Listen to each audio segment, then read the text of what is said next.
सगळ्यात महत्त्वाचं म्हणजे हा आनंद आतून बाहेर आपल्याला मिळत असतो आणि तो बाहेरनं आत शोधण्याचा आपला अटळ प्रयत्न चालू असतो आणि तो आपल्याला कधीही सापडत नाही आणि सापडला तरी तो क्षणिक असतो.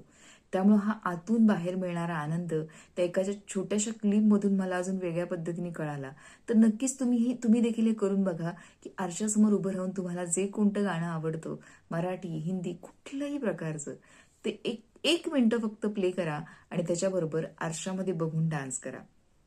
तुम्हालाही नक्की प्रत्यय येईल, की तो एक छोटासा आपल्यातलं देखील ते लहान बाळ, लहान मूल देखील कुठे ना कुठेतरी जागृत होईल आणि त्याचा आस्वाद घेताना तुम्हाला त्याला स्वतःला बघताना स्वतःचे एक्सप्रेशन, हावभाव बघताना जो आनंद होईल तो काहीतरी वेगळाच असेल आणि हाच आनंद आपल्याला इतरांपर्यंत पोहोचवायचा आहे.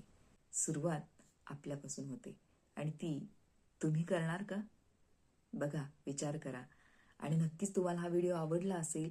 असे प्रसंग तुम्हाला तुमच्या आयुष्यात घडावेच असे वाटत असतील तर नक्कीच हा व्हिडिओ इतरांपर्यंत शेअर करा, जेणेकरून जे तुम्ही द्याल तेच तुम्हाला परत मिळत असतं. सो आनंद द्या आणि आनंद मिळवा. धन्यवाद.